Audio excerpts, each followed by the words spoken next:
La vie vous a abandonné, rien ne vous marche, vous échouez presque à tout. Vous vous sentez écrasé sous le poids des forces ténébreuses, de l'isolement, de la solitude et des soucis quotidiens. Vous n'avez pas la paix et la tranquillité. Vous avez besoin d'accompagnement pour atténuer vos souffrances, pour développer la force et la puissance qui vous habitent.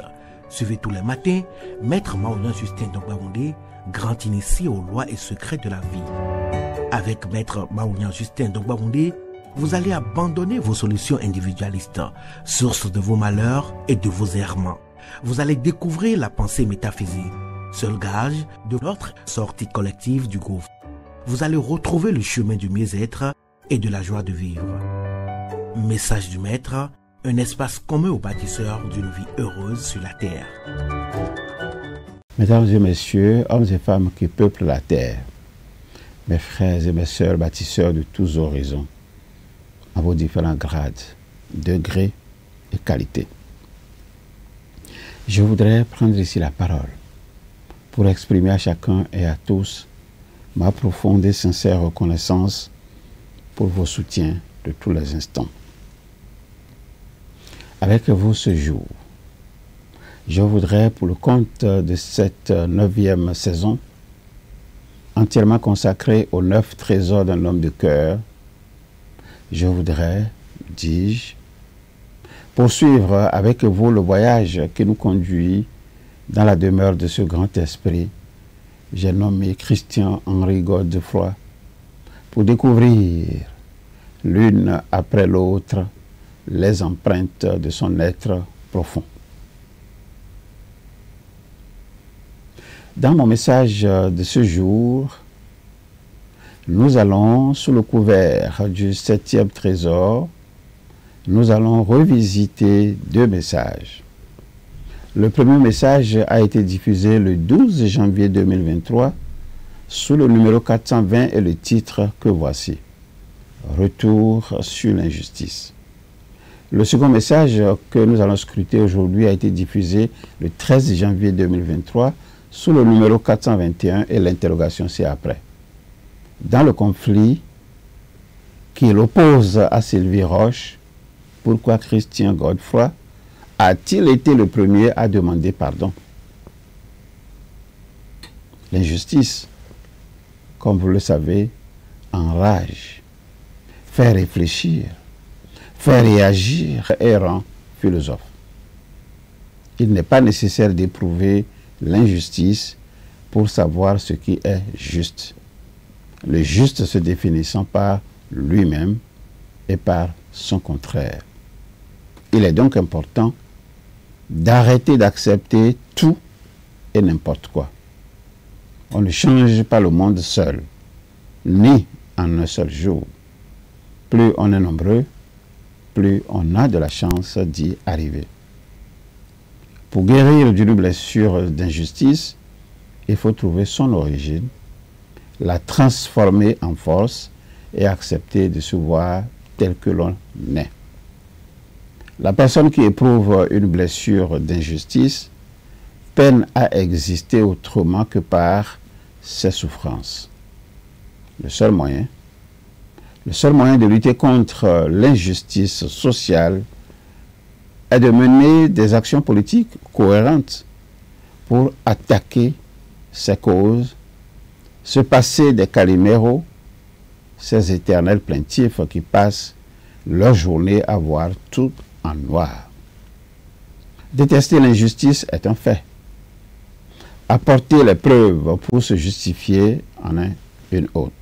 Pour appréhender mieux le sens et la portée du pardon accordé par Christian Godefroy à sa collaboratrice, il faut se poser certaines questions et surtout apporter froidement des réponses adéquates à chacune des questions posées.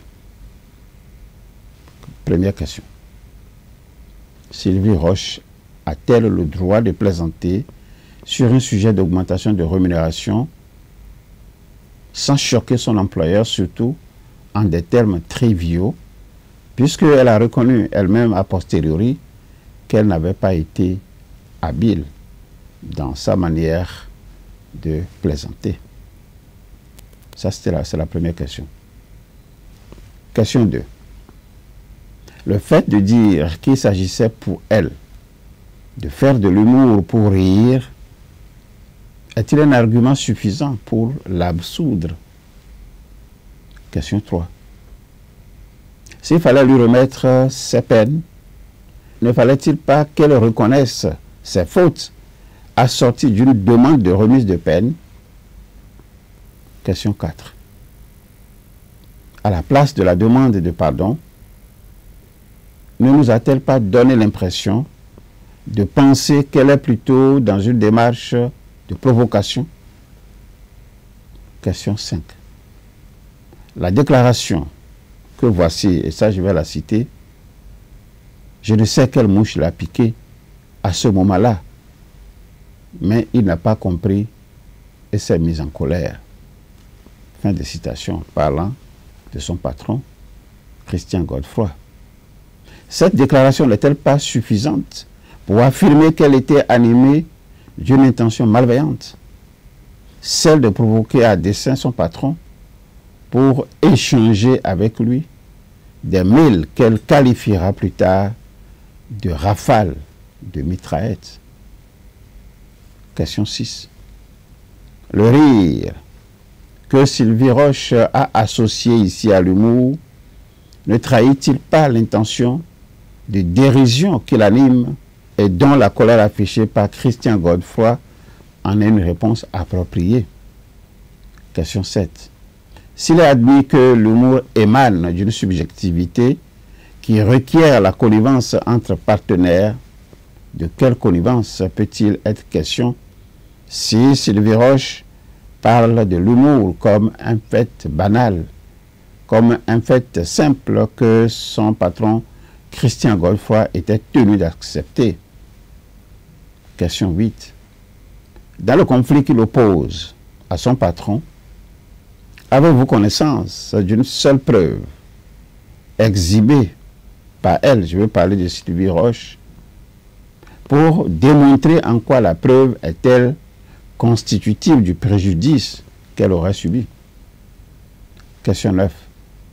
Pourquoi Sylvie Roche provoque son employeur, Christian Godefroy, par une plaisanterie de mauvais goût qu'elle qualifie elle-même de malhabile, pour venir dire que ce dernier lui a causé des nuisances sans être capable d'en exhiber une seule preuve.